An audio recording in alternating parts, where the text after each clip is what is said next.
Welcome back to Media7. The sub-editor is the unsung hero of print journalism. While the writers get bylines and sometimes awards, the subs must settle for the satisfaction of a job well done with words. Mark Broatch is the former chief sub at The Listener and Sunday magazines, and now the assistant editor and arts and books editor at the Sunday Star Times. He's also the author of a new book, In a Word, the essential reference tool for finding the perfect word. And according to one reviewer, he's probably quite a spunk. So there's a good review for you already, Mark. That's a good start. Yes. Yeah. Now, I know you're not a sub-editor anymore, but we've never had one on speaking as a sub-editor, and they're so important. They are. Let's talk about the job. What's a sub-editor do, and how's the job changed? Sub-editors basically fix the stuff that journalists, reporters have done badly, basically. So, but and turn it into award-winning copy. Turn it into award-winning copy. When I was a sub, I actually helped somebody win a Qantas award above me. So that's quite annoying, really. So. Has the job become more purely functional these days? You know, we talk about subbing sausage factories. I mean, if you look at the way APN is running its subs, it's all centralised. Have we lost something there? I think the subs used to set the tone. There was enough of them, and they had the control and the time and everything too, and enough staff to set the tone of the publication. And now basically they're focused more on design and production, and you really feel for them because they love words and that's what they want to do. And there's too much.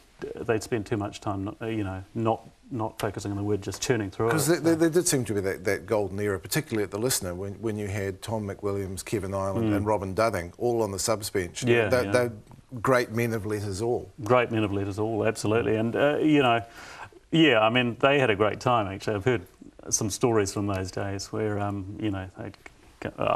I shouldn't repeat them anyway, but exactly as you say, that they had terrific skills, and I mean, we've got some terrific skills at the SST. We still have some good subs, but they just.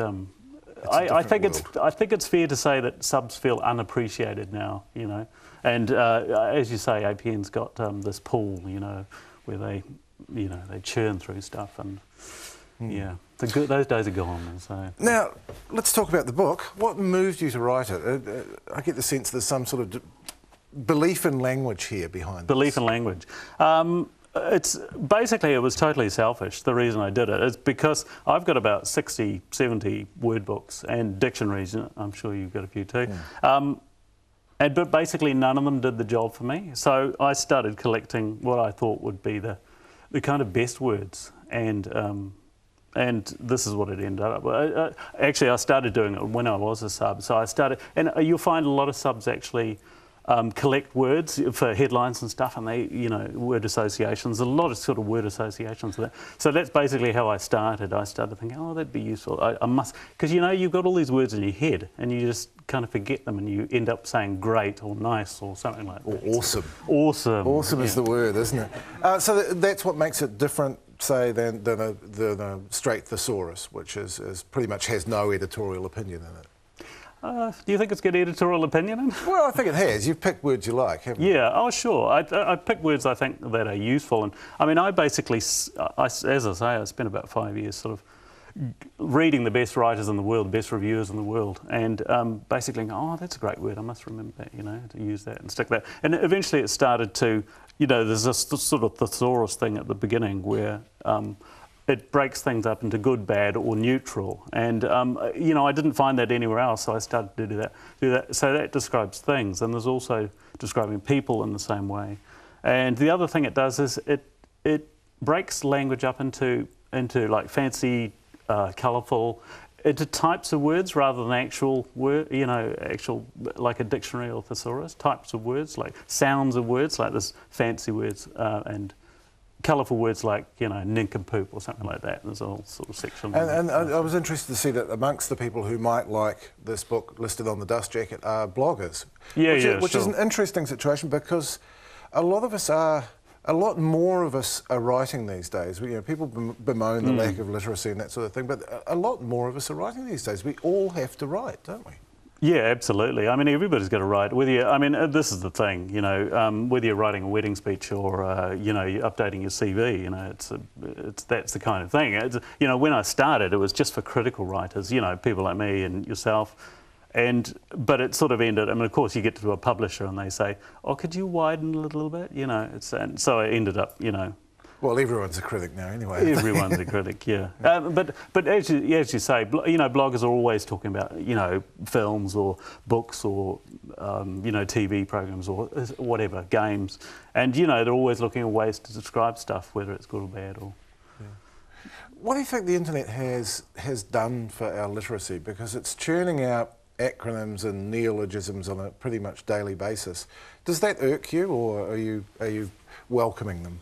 I'm not really fussed, actually. I mean, I think the thing about the internet is that lots more people are writing, as you said, and it just means that, you know, there's more bad, there's more mediocre, but there's actually some really good people out there, you know, as you know.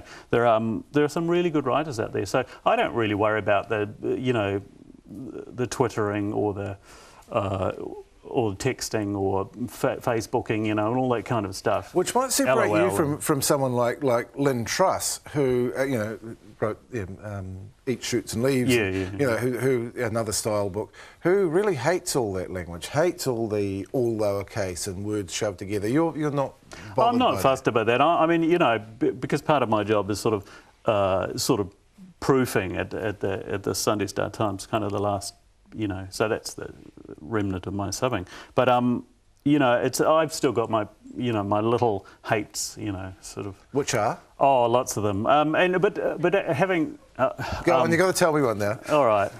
Well, I mean, like literally. I mean, everybody says literally, and they always get that one wrong. And then there was one in the Herald on Sunday. Actually, there was our opposition paper, and they said that death was ironic. Did you see that?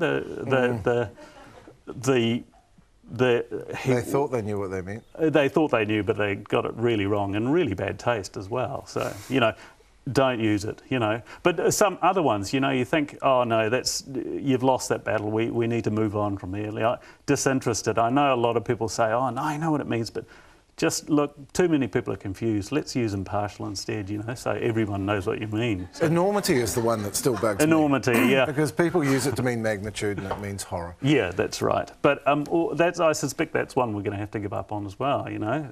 I mean, what you do is you hold up the walls for as long as you can, and then you sort of, when it's falling on top of you, you sort of say, oh, let's try to rebuild the wall, I think. You know? So is there anything you're going to go to the barricades for? What?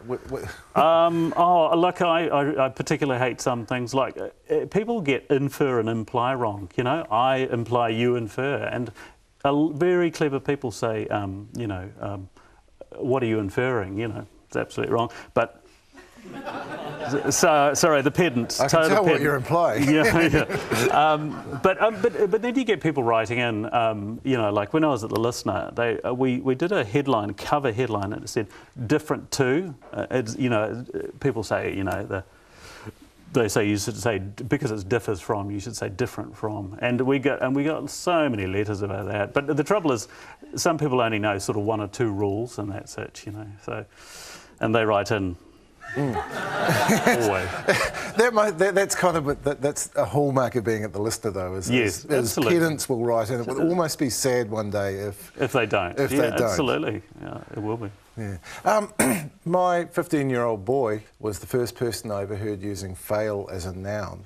Right. Yeah, it's this kind of words. Does that bug you? That's a fail. Yeah, that's a fail. Right. Yeah. I quite like it. I quite like you know, imaginative use. I mean, because English still has gaps, and that's why they steal from all other languages. You know, they've still got these gaps, and I don't know. I mean, I don't mind it actually, but it's funny, you know, because every person who deals with words and, you know, is fussy about words, critical with words, has got their own little, you know, hatreds and loves and stuff, and that's not one. I'm not fussed about that. You obviously, that's one. No, I quite like it, and I find myself using it, and I think, am I trying to be down with my kids or what? Well, Mark, congratulations on the book. I'm actually going to use it, possibly through gritted teeth, because I pride myself in knowing all these words, but yes. It's a genuinely useful book, and I hope it goes well for you. Great, thank you. Cheers. And that's the end, be they denouement or a mere conclusion. Thank you to Mark Broatch and to our children's TV commentators, Juliet Jensen, Luke Nola, Jeff Leland and Jonathan King.